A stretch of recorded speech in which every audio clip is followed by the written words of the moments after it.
Nous sommes en 2023, fidèles téléspectateurs, toujours accompagnés de notre Seigneur et Sauveur Jésus-Christ de Nazareth. Yewapi a renouvelé une fois de plus bonté. Naye Tongo Tongo, il y a le 6, il y a l'élo. Donc, et ça lui bien, tout se retrouver une fois de plus dans cette nouvelle année 2023, l'année de tous les enjeux dans la République démocratique du Congo. Au début que élection est dans le mois de décembre, au début que le pape François Arouya na même année au Congo, au début que moi marambo belé mingi autre mais au sala quand même moi rétro et à 2022 avec un nemoko munene. Mais avec beaucoup plus de plaisir, nous sommes toujours à côté de notre papa, l'évangéliste Josué Lokamba Kounz, parce que c'est avec lui, Tokende Iko Kelokeno. Donc 8 ans, peine à papa. En tout cas, Zonema c'est qui, hein? Mais qui est Mbangu. Et qui est vraiment Mbangu. Donc nous sommes toujours à côté de lui. Je vais d'abord le saluer parce que Oeza Ané Asika, évangéliste Josué, bonne année et bonjour. Merci beaucoup et bonjour mon fils. Voilà, alors entrons directement dans le vif du sujet. Aux années 2023, je sais que peut-être aux années peut-être on peut ça consulter avec le meilleur thé. On peut ça vraiment tard au salango, mais parlons un petit peu de 2022 au Totik aussi Lisa. Tout le monde a que ça nemoko et à tous les enjeux tels que les cas. Pape émérite Benoît XVI Atikali, Mamou National Tchala moi un artiste congolais musicien Atikali. Tout le monde ba kiamangana ba defao ba terminer ba Atikali. Roi Pelé a traversé Atikali. Mais en résumé, au résumé 2022 par rapport à il y a parcours dans Nengelekeli. Merci beaucoup. Ce qui te bandit na baoyo Batikali, c'est-à-dire au Bakufaki en 2022. Nous comme bango kokaki. Yango bango Batikali, biso tokoti na 2023. Parcours il y a 2022. Pour moi, le tourni pour Nangai. Oui.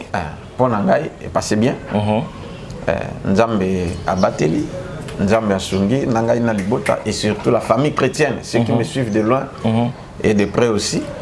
Vraiment, Bambote Nangai Mingi et puis ma meilleure vie Nangai, Nabino Nyonsa. Tout côté déjà, Nambula Sika. Nambula Yakala, Wani Seleki.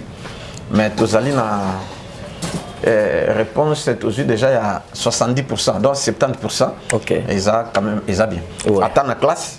Attends, la classe aujourd'hui 70%. Et ça va déjà. Ça va. Voilà, 2022, 70% c'est bon. Voilà. Mais 30% n'étikali, faut tout voilà, 30%. Même pour ceux qui nous suivent, nos téléspectateurs aussi, vivre en gros. Mais dis-moi, 30%, il faut tout lutter. Et puis, je suis soupé aux gens qui 70%.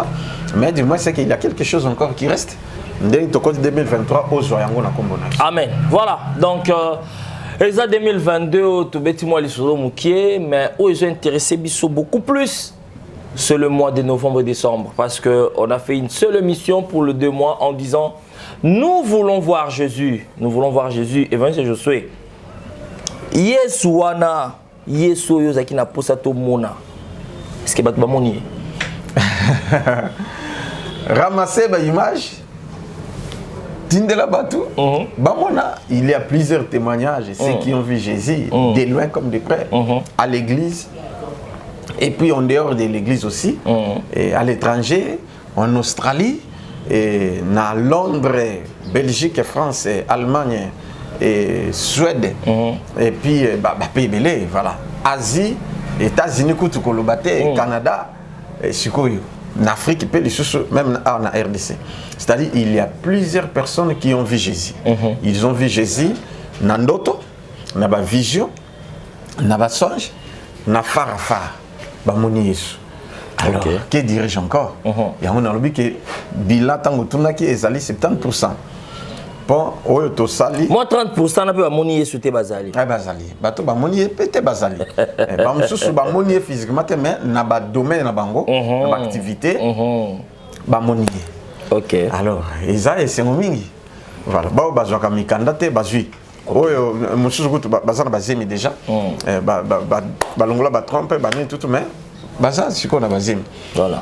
Il y a encore d'autres personnes qui continuent à témoigner aussi. Hier aussi, j'ai reçu d'autres témoignages sur ça. Et que ma papa est soupé à Bimelanga et ainsi de suite. Ok. Donc voilà, nous voulons voir Jésus.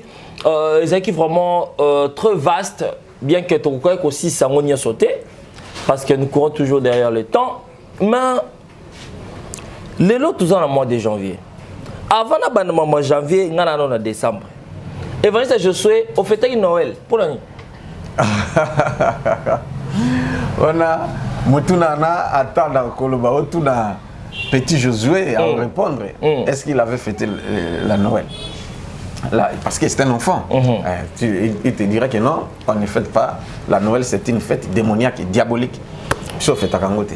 Voilà. L'église route, ça les bana, baye, bakoti, ba poème, banini culte pour les enfants. Noël, Père Noël et consort. Jésus-Christ a botami. Yoboyi. Nana boyango. Nabi ke mokil mobima bazolanda pe bayebi. Ba bazo fêté par ignorance. Yeba ke Bible dit mon peuple périt parce qu'il manque de la connaissance. Ok. Donc okufa na manque de connaissance. Ozo fêté fête en Zambété. Fête ya mwana nzambe pété. Ce n'est pas la fête de Jésus ni même la date de Jésus. Ce sont des Romains au bazwa fête na bango au banda ko célébrer Dieu soleil nde bazwango batiango Yesu. Est-ce que tant bazwi date wana ya mabe démoniaque batiango babambeli Yesu. Au moins que ils ont déjà catastrophe. Et puis na combo bapesa il y a Noël. J'explique une fête sans Dieu. Non, c'est la négation, elle c'est Dieu. Une fête sans Dieu. Alors une fête sans Dieu, qui est là? C'est le diable. Alors, il était là. On a continué parce que le monde le savent. Non, nous ne fêtons pas la Noël, même les enfants. Le monde est yébité. Bon, non, tout le monde pas. On va te dire, yébité. Il y a la connaissance on a que Noël. Une fête sans Dieu. C'est pas la date de Jésus. D'ailleurs, Congo, tu as regardé Noël. D'ailleurs, Jésus a bouté ma peine l'hiver. Voilà, ce n'était pas l'hiver que Jésus était né. Voilà, date on a date moko ba romain ba zo ba. Mais quand si ba mouton ba sangana il peut pas payer mon chaleur té. Ba mouton ba sangana c'est ba ko zipa. Il y a beaucoup de crèche bâtie wana. Voilà, ici li wana ici qui wana ils a été que ba mouton ba passer chaleur. Moi mouton ba mouton wana ebelé ba brebis wana ba dégager mon chaleur pour hiver ezaki makasi. Wana évangile selon bango. Mais selon Jésus té. Et surtout dans Congo tu as un double Noël hein, tu as un Noël moi le 25 mai. Donc à la militaire ba ne sais pas qui mangiste c'était bazo fêter naissance. Il y a Jésus na bango et ya bango et abotama le 25 mai. Il y a on fêter moi ya biso abotama le 25 décembre té. Voilà. Celui sur botama mko. Abotama na l'an 0. Au moins c'est tant toujours ba moins. Quand on t'a ba plus na l'an 0 penza na ba dans 000 ndi abotama. Et puis botanga une histoire. Kasi les lignes du temps. Bon bien tant toujours on a moins. Et to comme na 0 ce n'était pas au décembre. Donc tant que makambe bandi na 0 wana. Nde ya botami alors mbala moko makambe change. Avant Jésus-Christ après Jésus-Christ. Alors ndeni yoko zo a été na décembre. Il n'était pas né au mois de décembre. Et ça va t'amener le 25 mai, le 25 décembre été. Bah pasteur, vous tirez au sel, on va culte spécial, vous tirez bête naissance à Jésus. C'était quoi? C'était quoi? Parce que dimanche auto clôturé culte na biso auto clôturé jeune na biso et tomba qui le 25.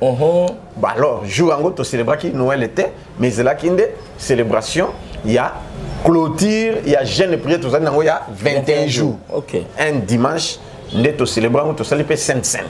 Voilà, c'était ça. Ah donc Sainte Seine, et ça me ramboie. Na mon pasteur mon a wenza célébrer Sainte Seine na Gambela. Ah. Sainte Seine na Gambela. Ah oui, na comme hein. Donc ma Sainte Seine au solango. Alors moi je suis voilà ba prophète en bilan.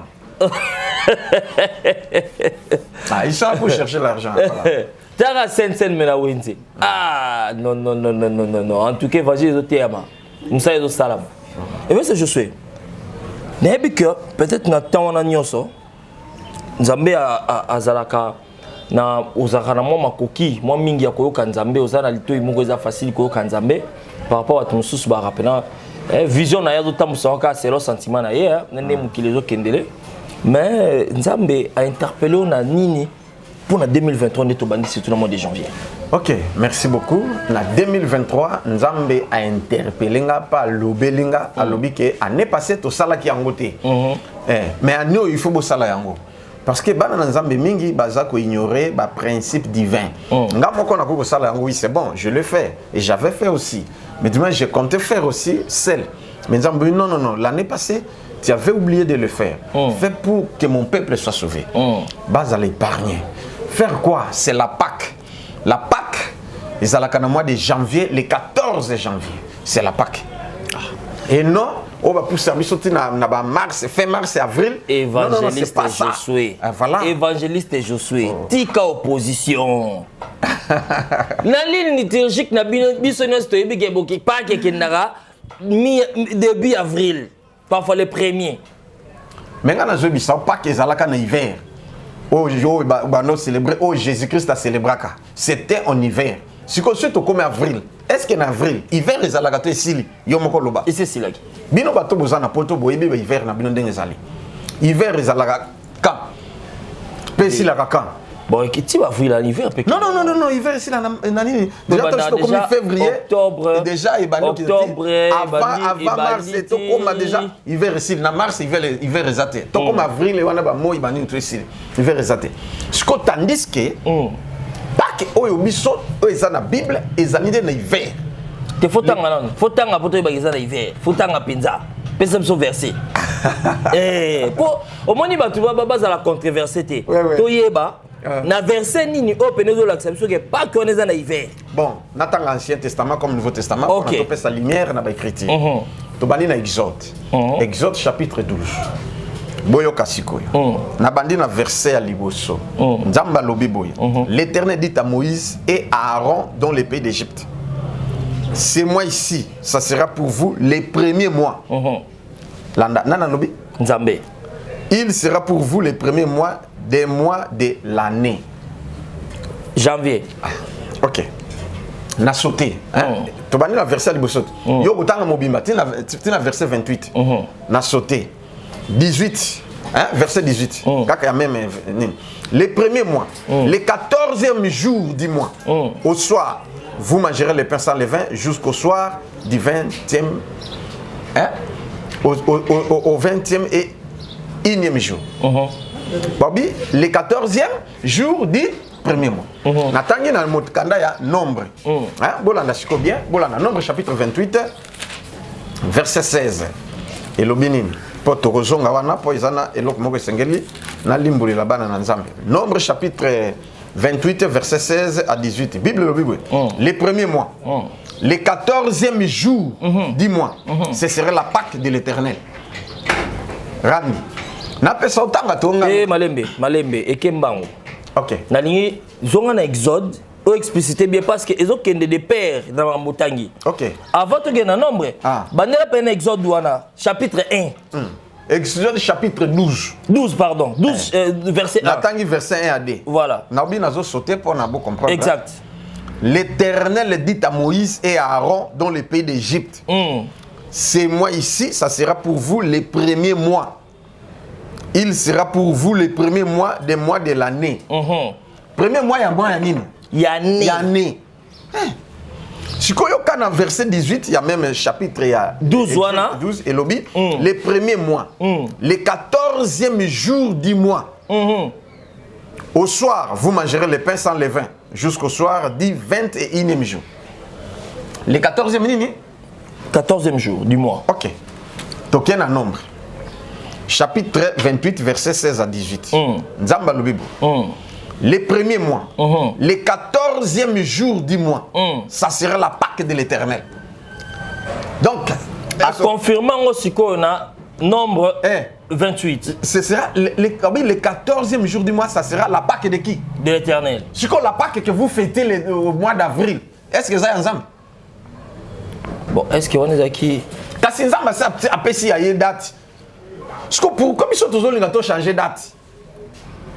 Oh, mon calendrier romain, non calendrier banani, et ça qui moi boyer ainsi de suite. Non, nous utilisons les calendriers romains et Dieu le sait. Et comme nous utilisons ces calendriers des Romains, nous avons toujours la Bible, notre référence. Les premiers mois de l'année et les 14e jour du mois, ça sera la Pâque de l'Éternel. C'est clair, noir sur blanc. Les 14e jour de ce mois, ça sera un jour de fête. On mangera pendant 7 jours de pain sans levain. Oui, mais 27 jours. So banda bino bo amité amabe. Ndima na ba pasteur bo amité amabe. Té. Toza amité amabe té. Parce que ça ni boza ba manque à connaissance. Voilà. Kozanga koyeba ndeko ezaka ka mupepe moko kaka ye lokola pe obotama okutaka catholique okuta protestant. Qu'est-ce que tu veux là biso? Catholique aza papa, protestant moine. Baza maman na moine. Maman moi c'est na mobali. Voilà. Allez, ba église de réveil. Réveil ebotami. Ebotami, allez bato baza na culture catholique, na culture protestante. Ndesi ko ale balandi kaka mukolo. Faut ba continuer ka na Bible na enseignement na bango. Continuité yango ekeit. Yango siko toloba nini? Yango na zoloba na répondre na question lisusu parce que na répondre na première question. Deuxième question zalaki pas que zalaka na hiver. On avait arrêté Jésus quand? Pendant la Pâque. Hein? N'importe ce que vous comprenez. C'est pendant la Pâque que Yesu nde bakanga ki ye. Marc chapitre 14. Tokei. Troisième verset. Hein? Marc, chapitre 14. Landa bien. Verset 1 à 2. Natanga. La fête de Pâques et de pain sans levain devait avoir lieu 2 jours avant. Après, 2 jours après. Les principaux sacrificateurs et les scribes cherchaient le moyen d'arrêter Jésus par ruse et de le faire mourir. Ok. Hollandi sikoyo. Na ko toucher le troisième point na version. Mais na répondre peuple pour na base à l'éclairer. Ba obike 2 jours avant la Pâque, ba principaux sacrificateurs na ba scribe ba sali réunion, ba biba kanga Yesu même par force, même na mayele mabe pour 12e jour du mois. Donc pour na ba bomaye. Pour avant 2 jours, c'est les 12e. 12e jour. Oui, les 12 janvier. Ndesi ko ba sanine, ba kanga Paris, ba bomaye. Siko ba obi mais ce qu'on continue au temps mais surtout quand il est pendant la Pâque par exemple fête et tu as troublé na bandim mais tout là jour na Pâque c'est déjà to commis na butu nango voilà pour bato les 14 va fêter hein ni tout mais na butu nango pour to les 15 to kanae OK comme ça tout barré et c'est aux Hollandais. Dans le même chapitre, il y a Marc chapitre 14, versets 66 à 68. Pour nous Hollanda bien, on a le bac qui est en hiver. Hein? Totanga 66 à 68. Hein? Ouais. Pendant que Pierre était tombé dans la cour, on attend bakangi Jésus. Hein, bakena yeti. Ba disciple ba panzani. Pierre ndé mutazema mutema makasa senine. Alandi sikoyo, alandi Jésus. Ba place bazome bakena yé. Amoni pe ndenge bakangi. Amoni ndenge bazobeta yé. Pierre afandi. Mais qu'est-ce que Pierre faisait? Comme il était pendant l'hiver, il faisait froid. Yoka. Pendant que Pierre était tombé dans la cour, il vint une des servantes du souverain sacrificateur. Voyant Pierre qui s'échauffait. Abanosani. Azoyeto. Azoyeto la moto. Yo na été en avril, na ngonga makasi wana moyi. Na moyi ezalaka na poto. Oui que chaleur ata na buto ata na moyi moko mupepeza. O babenga canicule. OK la moto. OK la moto na mulunge. Ata na Kinshasa. Moment ya ba moyi ezalaka ke mulunge ya osakana te. Courant pe ezalite na époque ya ba Jésus. Que boti ata ventilateur. Yo na tone zate. Ata split. Na tone zagite. Même na Kinshasa, sui ba courant ndenge ezalaka courant zate. Na butu. C'est pendant l'hiver. Voyant Pierre qui s'échauffait, elle le regarda et lui dit, toi aussi, tu étais avec Jésus de Nazareth. Et il le nia. Pierre a dit,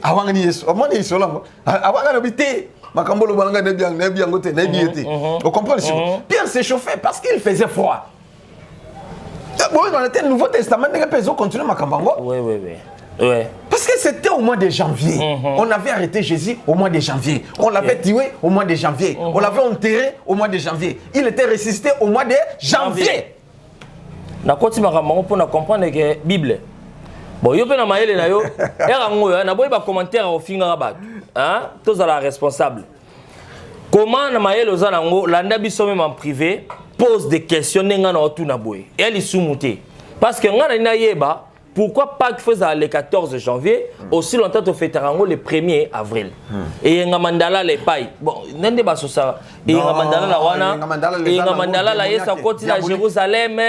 banyatele maputa batandi maputa akotina ana biso tsala kanyo sotona ngata za mwana sango te bona botumba mandala wana isili boye nango tututu bon bato musu balobakisi mais namona kisite ezakaka nini nalba nini rite na baonde basalaka e mandala lana to tikango ti so ekauki jour elenga mandala la toye ngako mutu na balo tumba na tumbi na niki ba poussière na tutu na tie na nini ekei allez fait elenga mandala la pe oye sango atie na nini musapi na nini auti awe na mbunzu wana ezali doctrine moko démoniaque et diabolique voilà oh c'est ça biblique na lobby elenga mandala la na paki eza na combiné te est-ce que omoni on a bible elenga mandala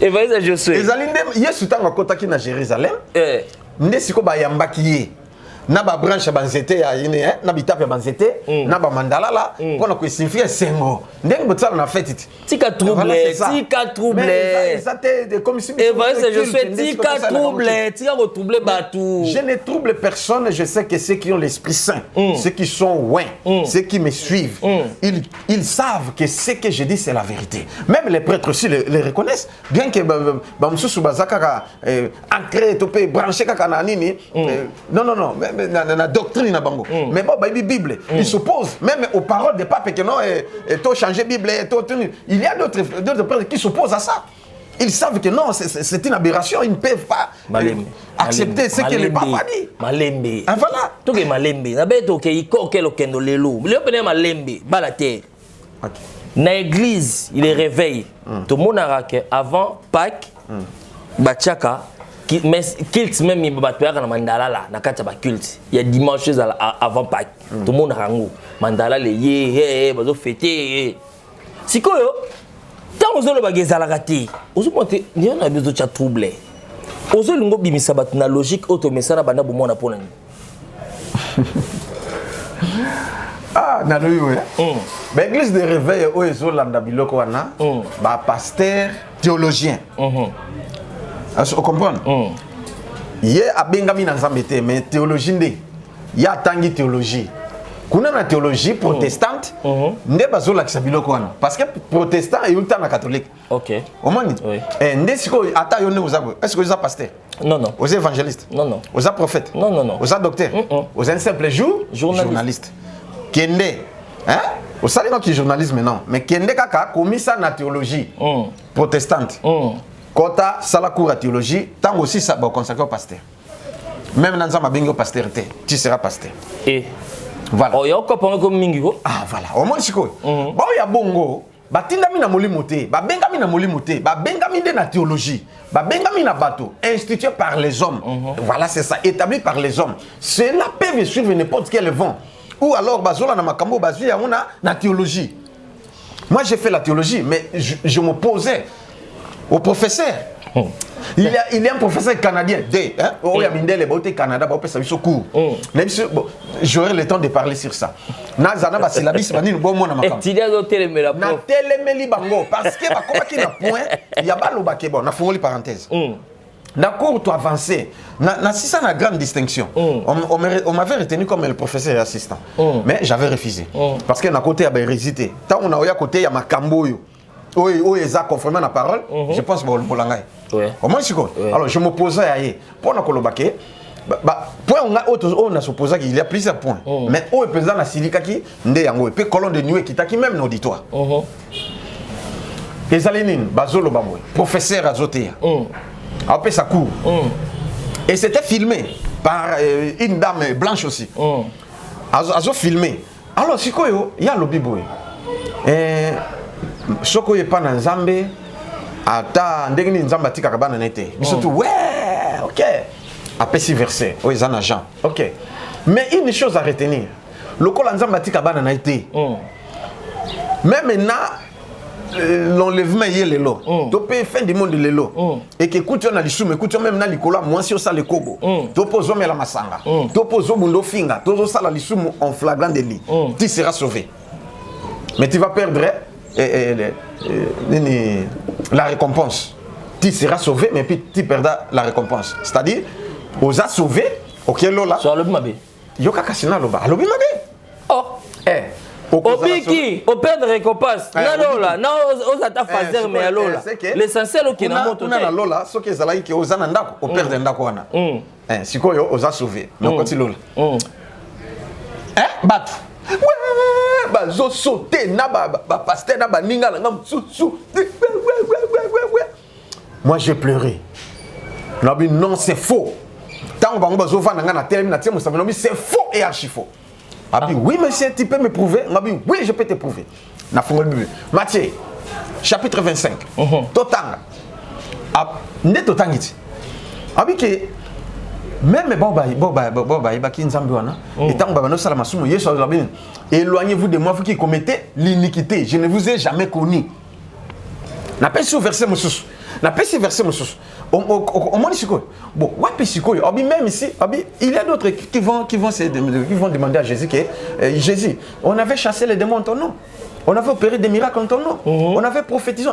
Je ne vous ai jamais commis. Éloignez-vous de moi, vous qui commettez l'iniquité. Ce que vous encouragé ma cambo et parce que la Bible le confirme que même nos âmes on a droit qu'il fait le saut tamboli bien. Oui, mais que batunyo surtout silence. Na silence sanga na colonne de nuit qui t'a pendant ouf. Et lobby donc il y a on a nous que makamsusu na koloba. Tout le monde avec banga kinzambe jourana. Même moi-même nazalé surpris. Parce que j'étais en colère contre ce qu'il disait. Mais pas en colère contre la foule quoi. Contre la foule, mais ce qu'il disait là, je me suis fâché et na bête mon c'est faux. Na pas si va verser na défendre tout. Tant on a offendu l'auditeur était calme, silence et la colonne de nuit devant tout le monde. Madame na quoi même na appareil ne quoi. Et lobby. Na lobo makambango na sima. Et puis tant kaka ici court 4 pe en ici. Bon. Non, na ko continuer bruiter. Siko, allons sur la Pâque parce que déjà tant on a le désordre, tu trouble. Bon, na kangi parenthèse. Logique au biso to lagi nango na église to mesana ki banda bo mwana. Na ozo bimisa o Bible o to tanga c'est que so tanga Bible bien té. Ah. Hein bandego, bat fidèle téléspectateur. Just Lukamba. Oui verso. Dans total Marc. Tout le monde a nombre. Exode, net bandero ya biso ba mesana wing Exode 14. Il y a un des versets clés Exode. Les restes des alaka ont importance té.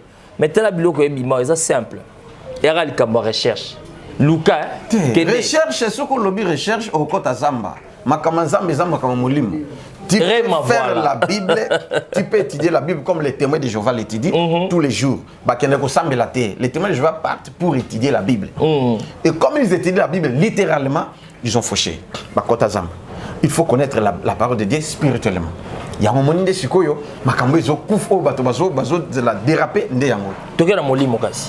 Pour déjà atmosphère est comme Ramusus. Toko ya lesute. Na molimo to continuer. OK. Tangu Pierre a wangani Jésus et tant que azoyetola. Donc parce qu'il faisait froid, très froid pendant l'hiver. Bon, sikoyo faut tu pesa ezapé ba tourner un film était ba tourner film la saison moko boye senge ba tourner film. Pour le film yes tout le monde a ta glace hiver. Ba film mususu ba la sape Pierre yetola moto. Mais sikoyo ils a filmé. Oyo anglais a tourné yango ils a filmé. Il y a le cessez de m'adorer. Je suis un homme comme vous. Je suis un acteur. Il y a des acteurs à sali film na a jumbo on a comment na bon. Vraiment. Mais bino bozo elongi na botia elongi à Jésus. C'est ça. Donc, par rapport à cette réalité, tout continue parce que ce qui est important. Pour pouvoir se noir, c'est blanc, que Pâques est à la janvier et puis il y a hiver. Mais il y a encore si tout temps. Si quoi nous connaissons na lingina lobana insister na bana nzambe. Avant to chité na lobi boy. Tout temps comme kanda Marc chapitre 14. Tozonga isus na beti so chité libre na zongi. Parce qu'il y a un point que je vais insister. OK. O nzamba lobaki na ngana insister nde na yango. O lingi na dévoiler yango sikoyo. Tozongi. Na bandi. La fête de Pâques et des pains sans levain devait avoir lieu 2 jours après. Les principaux sacrificateurs et les scribes cherchaient les moyens d'arrêter Jésus par ruse et de le faire mourir. Ils disaient que ce ne soit pas pendant la fête, afin qu'il n'y ait pas de tumulte parmi le peuple. Voilà Marc chapitre 14, verset 1 à 2. Si on choque qui n'a maté les choses, qu'à la marque. C'est ça qu'on a marqué. Ok. Bible l'obéit ni sus. Boye bayang. Dans verset 12, il y a Marc, chapitre 14. Ok. Les premiers jours des pains sans levain, où l'on immolait la Pâque. Les disciples de Jésus lui dirent, où veux-tu que nous allions te préparer la Pâque? Et il envoya deux de ses disciples, il leur dit, allez à la ville. Vous rencontrerez un homme portant une cruche d'eau, suivez-les. Quelque part qu'il entre, dites, voilà, et Katie, il leur répondit, c'est l'un des 12 à trahir rien. C'est l'un des 12 qui met avec moi la main dans les plats. Les fils de l'homme s'en va, selon qu'il est écrit de lui, mais malheur à l'homme par qui le fils de l'homme est livré. Mieux vaudrait pour cet homme qui ne fit pas né. Il y a un mystère, grand mystère, il y a des mystères. Mais on a insisté dans moko, monsieur suis d'accord, tiens entre parenthèses na bandino ya entre parenthèses, c'est-à-dire bato balobakake Nzambe aza miséricordieux, yoko sosalile okobika ainsi de suite et tout. Il y a d'autres personnes, c'est comme muto azo causer scandale na bana na Nzambe pendant la fête, o bazo utiliser pour na koboma bato, pour na nini compoisonner. Bato abongo ils ne seront pas sauvés. Nande aobika te okufi okelufelo ata bosali mesa requiem esovaka bato te Nzambe olimbisa yuda te yo moni ate ndenge natangi c'est ça aobi yesu alobi muto abongo esengeli kita botama il est né pour le fils de la perdition. Si je donne de plusieurs versets aobi que mona na botama pona kende kaka lufelo po akufa. Il y a des gens comme ça. Traçabilité en Zambie, on voit ça là pour n'ainzela. Voilà. Yango Perzoloba, celui qui scandalisait l'un des plus petits disciples. Abi mieux voudrait d'une telle personne, bakanga singana kingo, bakanga una libanga, babwa kaine bala kende. Yango éviter de scandaliser les hommes de Dieu. Éviter de scandaliser les enfants de Dieu. Éviter de scandaliser l'église de Dieu. Sokite. Et s'il est pour nayo. On comprend ce que voilà. Na kangi parenthèse pour tout un enseignement mais ce que je vais dire que pendant la fête de Pâques le diable le sait avec ses disciples, avec des occultistes, des francs-maçons, des sorciers, des féticheurs, des marabouts. Batunyo swana ba baza ba agent ya satana ba yemi makambo na soloba pe ba linga kangate parce que ngapena linga bino non linga bino parce que nzamba lobi aimez vos ennemis, je vous aime. Je dois prier pour vous pour que vous se repentir. Soit se repentir, au coin de piège, au kende. Non, nzamba ko bomayo. Dieu va te tuer. Si tu me combats. Na simana liboso na likolona c'est eza Jésus. Si moi je vis, Galates chapitre 2 verset 20. Oh poussengana bano pesa. Oza ne teti mais Josué. Mais teti nanga na ibe sika na vandeli. Oza jeune na bano oza jeune na nunité. Na nuni na noté mais na ibe sika na vandeli randi. Je sens une colère sainte monter en moi, une très grande colère.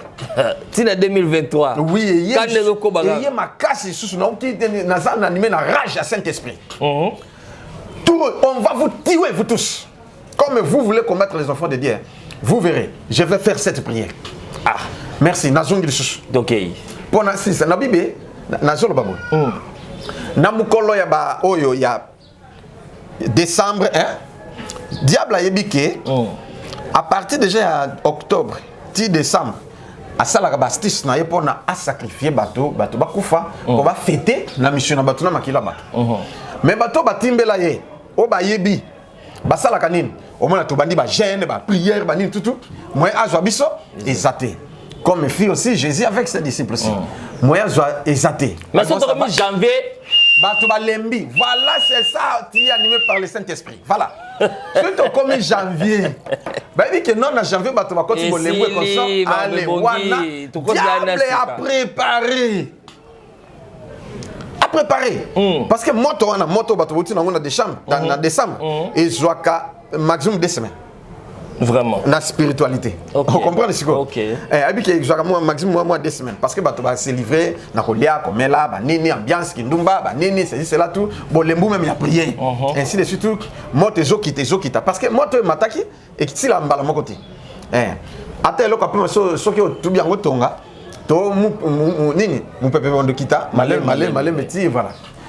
To pina mutuk. Alors, c'est ça. Ti, tant que comme un plat. Maximum 2 semaines. Bamso bazama casse la prière 1 semaine. Dans 7 jours. Ou voilà, c'est pourquoi. Et na mukolo na ndesiko mukolo satana iko yasiko pona a bloqué kanga. Nde ozokuta eloko bato balobaka janvier za moi ya mabe. Janvier blocage, janvier mona la kate. Et mona naka. Ezalinde batu. Laisse-moi parler. Ezalinde batu. Zela pardon. Mais 2 semaines ozoloba, on est tombé kaka mbalamo. Yangote randi. Biso bato tozala miso 7. Ponga miso minete. Ngaza na miso 7. Est-ce qu'on a moto miso 7? Na ibit. Yo kanisi ke biso tozo banda le 14, mais tozo banda jeune na biso le 12. 2 jours avant. 2 jours avant. Donc, et engorger moto no le mikoufe là. Et baka miso na mon pépé parce que tozo basumuki te. Voilà. Et qu'on va prendre basumuki. Ça c'est intéressant fidèle téléspectateur. Ah voilà. Koba. Ils ont kufa pona basumuki. Yanga on est kufa kufa te ezo mata. Mais ce qu'on dit non ça 12 pour la bino. OK. Et non pour moi. OK. Hein? Voilà. Donc à partir les 12, les 13, les 14, les 15, wanande tokoza na jeune prière. Pé sa directive. Directif, on appelle ça déjà. Tokoza na jeune prière à partir les 12 janvier, les 13, les 14, puis les 15. Ndetobimi. Alors mikolo wana tokoza na asidi na temple. Asidi pour na ko bonde l'ensemble, pour na ko détourner. Misala nyoso Satan a préparé ba piège nyoso tout. Soko réussir na po yo paf. Nyoso tikali 10 décembre aux ana réussite. Soko batu mingi ne ba yebi yango te ba zone négliger yango. O mona ti janvier lokato jena ki mingi tozela ti to koti o te to sambelaki février mois mobimba décembre to pema. Tant préparer na Pâques, on mona photo gêner Pâques comme ça nzoko boké déjà na mars, boland avril. Nde sikoyo diable sa baby si déjà. OK. O moni nzoka yeso atinda biso pona toye bande ko sa makambo yo. O comprendre to célébrer Pâques na biso, to gêner, to prier, to sali sainte. Parce que c'est pendant la Pâques que makambo ya mabe sala makambo pe ya kitoko sala mak. Yo famille là ils allaient épargner. Yo moko ils allaient épargner au vivre bonheur. Mi colonio surtout ba moment surtout etika. Evangeliste Josué. Merci Pena pour la révélation bimisi. Yango zomona aya na Jean chapitre natanga chapitre 12. Tanga na verset suka na pesu ya suka. Nzambe ba okanga ngai. Randi na kubuka kalio. Bozela bomona. Le Seigneur n'a pas sabino bon na siko nini ezo salama.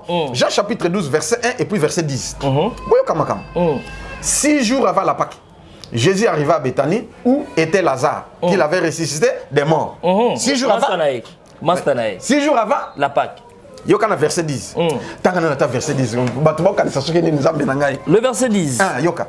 Le principal sacrificateur. Pas principal sacrificateur. Délibère de faire mourir aussi Lazare.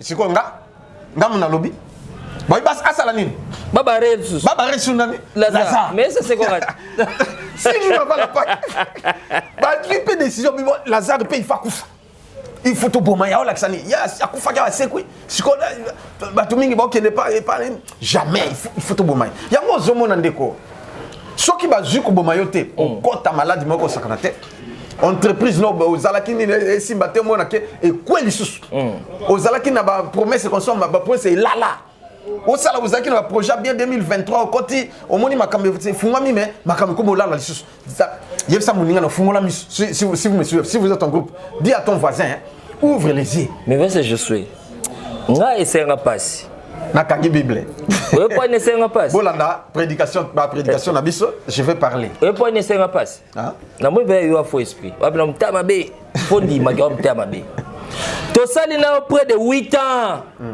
to yo kana na makambo yo te so yo yebango ofetango yo mo na libota na yo siko donc ceux qui nous ont interpellé que tu as un peuple on continue les mêmes habitudes. Mais oui. C'est quoi la hypocrite? Mais ce que le peuple wana o yozo kamba bangeba ke bango na libungi non? pas que na sénateur que to fêté pas que na 14 janvier ici liwana mais c'est comme un mystère ils en a katine na bimisango pe na obimisango parce que Dieu m'a dit de le dire bon nga na za mosali na nzambe makamo na zoloba na zango na théologie ni pas pasteur mais c'est Dieu qui me parle il m'enseigne et je prends mon agenda j'écris il me dicte ce que je dois faire ce que je dois faire ce qui est pour moi je garde pour moi ce qui est ce qui est pour tout le monde je le fais alors si peut-être et nzambe bon on appelle ça qui on moko siko pesa pe bato ndena salengo na motema mabete bon et le côté la réseau alité donc ça c'est la raison valable selon le verset de Lokamba Kunt. Donc le programme Ndenge Pesami c'est à partir de du 12 13 14 15 bon oui. Donc mais les 15 on est tombé dimanche et tombé dimanche donc clôture na biso ya Pâques ndeko za dimanche le 15 Natongo 9h à 12h30. Bon, si ko jeune wana ezala jeune ya ndenge nini expliquer biso yango ba jeune ya mingi bolia fui bolia boy. OK. Pendant la journée okomela mai, okomela jus, okomela miliki, okomela yaou, okomela petit yata ya moto. To café ya moto soko lingaka ngo. Voilà, c'est tout. Et à 18h, on mange un repas, n'importe quel repas. Voilà. Jeune modalité nango est simple yango wana. OK. Et puis ceux qui ont monique au côté à ma bonne délité, pour moi, aux autres qui ont ça mais aux états à gêne. Mais une chose encore que je vais insister, pendant la Pâques, on donne des sacrifices. OK. Oui, on prépare des sacrifices, il y a Pâques. Oui, c'est bon. Ceux qui ont sur place, on promet Dieu, on promet à la Zambie. Eh oui. Ba promettre pensambe que na promettre nzambe comme ça na date boy nde na ko ba ko sala boy et voilà c'est ça au sali offrande na yo ya pas que voilà et nzambe akopambola yo. OK donc ils na montanté oni ils na montanté ça selon nini ya moto mais bolanda José Lokamba TV bo s'abonner pona bo za la pesa na page. Voilà donc c'est toujours la page fidèle téléspectateur nous sommes arrivés à pratiquement à la fin parce que monsieur Zaki très riche et c'est le bela pas que il y a mois de janvier mais ceux qui révoltent il y a Saint-José Lokamba Rosalara un jour que makambo échanger les bien parce que ba te belé parfois ba yebi makambo yoté mais biso toza ba bénéficiaire nango na bandeko ba otala biso to comprendre la vraie réalité ba verser eza wana noir sur blanc tanga senga na nzambe ala kisayo ndenge ye pas comprendre nango à faire comprendre au bongo pose la eza ba dispute pose la bible. Voilà, mais nous sommes arrivés pratiquement à la fin. C'est le mois de janvier. Nabagi souhaiter à ta 2-3 personnes veut le meilleur avant de prier pour clôturer l'émission. Zambi. N'a pas de belé. Il y a 2-3 personnes. Qui n'a pas ça à toi, TV dans OK. Frère Nangaï, Jambaya, le serviteur de Dieu. Nous sommes aux États-Unis, na pession bote, maman Marceline Mwamba, na pession bote, na pesi maman Yolande Douemi Mbote et Pepe Mputu. Merci. Mardoché Makengo et puis les sous sans oublier évangéliste, le pasteur révérend, pasteur na Allemagne, pasteur Didier Lokamba Ngombo, Nzamba Pambolo Kuna Bisko Zalik et na CP na bino mingi frère na biso Mandiangu, frère Mandiangu Bisko Zalik le révérend pasteur Mandiangu Bisko na Japon, pasteur na biso Nzamba Pambolo yo apambola mama na bana nyoso tout biska bozali. Je vous aime beaucoup et j'ai Noël Munganga na Londres. Tikanza pambola sans oublier mon fils Richelieu. Merci. Et vous je suis. Merci. Émission ngai. Merci. Ataba katinga prochainement. Na lobi boy. Na kationamte. Professeur yo prophétiser qui en église en disant que la RDC que vous allez attaquer. Mais les signes tout le monde. OK. Au Sénégal qui te semble là pour le Congo. Mais pourquoi makamanga de Salamaka? Merci beaucoup pour la question. Nabi que bidongolo miso balingi Congo te na lobaka ouvertement. Les occidentaux na o bazali ba na base ya makamunyoso et puis on a bango eza Kagame. Alors balingi malheur à Congo, Congo côté sous na trouble. Ndetango tozo prier, ezalaki le 20 novembre, je pense.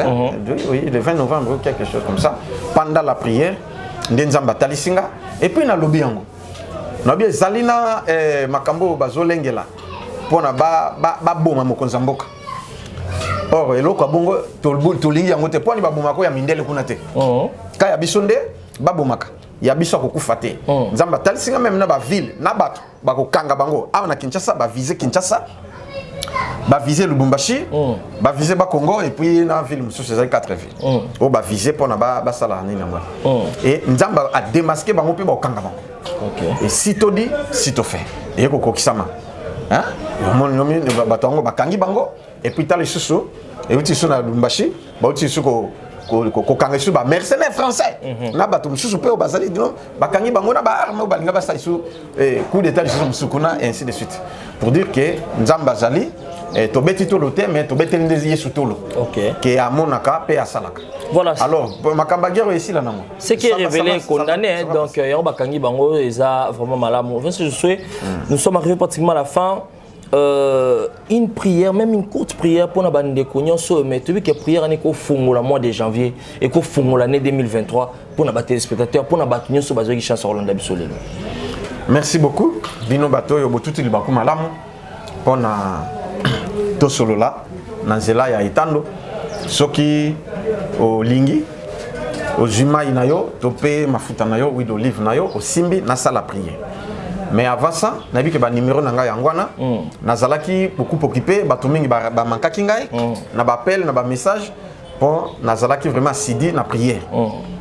Lokola boye na on a permis na outil église donc na komi na sukoli na salle émission comme ça tu na église na veillé les autres gender hôtel église pas pour no beta mo tout kuna de ba kombola te donc olala ki kuna na ba serviteur prière ndo ye na tongo yo nde na zongi pe na pemi na mte na sukoli kaka na salle émission sur na 6h na bimi aprendre na ekopema. OK alors na za pose lelo moi mikolo yo wana okosi bobenganga bozwanga shikoyo to ba message bon na ke no bando répondre et puis à partir déjà ya les 12 na comme occupé wana na comme moi un peu difficile au zwanga na téléphone et voilà mais surtout que secrétaire a un téléphone à la radio kanga moko mutu na yambaka mais somo no benga ozwanga to tiki message mais somo ni ke na répondre message noté yeba ke na oza ba message et belé makasi neti na kuti 52 000 messages voilà je dois répondre à tout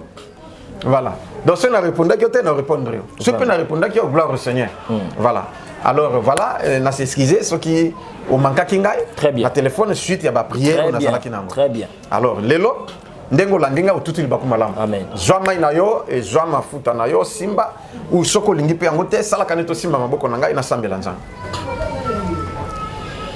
o yesu za malamu Seigneur na mukili na kotambola solo bato bakuluba tango ngai na zwami na pasi bamukili bakuluba wapi nzambe na bango basambela kapo alongola bango na pasi wapi nzambe na bango basalela kapo amikisa bango na pasi yoka lonanga yawe yoka lonanga yoka kolela nanga yoka kolela nanga baninga nanga oh batele melinga balingi bolamu nanga te ekimelo nanga ebomba melelo nanga batela kanga iye yawe batela kanga iye soki yokosalelanga bolamu na yo bayenge beni bakozingelanga elongo tukuluba petoko yemba ozali malamu Yahweh ozali malamu Papa Josué à côté ya yo malamu Josué Lokamba ozali malamu O Mosantu Papa ozali Mosantu Yahweh Kolo Yesu ozali Mosantu na kombo na Jésus Christ Père o se manifester katina bana na yo o nyonso balandi ngai de loin comme de près. Ata balandi na rediffusion. Va vivre miracle comme d'habitude. Au nom de Jésus, miracle est opéré. Onction ya nzambe elata mafuta wana na mayoana. Au nom de Jésus, miracle est opéré. Car l'onction brise les jours. Dès que comme mela, dès que simbo pakoli, guérison miracle, délivrance simba yo. Yo pe muto simbi maboko na ngai. Onction lata yo. Guérison ekota, délivrance ekota na kombo de Christ. Oyo zoluka ozwa yango. maloba na ngai lata nzoto na bino et moto change ngote et salama na kombo na Yesu amen. Amen. Merci beaucoup à l'avance, je suis Lokamba Kound. Merci à vous fidèles téléspectateurs pour Bolandi Bisso. Ça fait un grand plaisir. Zala Kinabino et Longo depuis c'est le début de l'émission. Voilà tout ici. Mais du moins, tout fixé rendez-vous du 12, 13, 14 au 15. Donc 3 jours de jeûne et c'est les 14. Bon, les 15 dimanches d'être au fond la jeûne, on a pour célébrer notre Pâques vie qui est tombé le samedi. Donc culte c'est que Zala dimanche n'attend pour tout ça la fête soit et que vous allez bien rester toujours branché au programme de Juste Lokamba TV et bien sûr et les chaînes partenaires. On se retrouve prochainement, soyez sur Zonité Nabar avec le même plaisir, nous allons vous servir. Bye.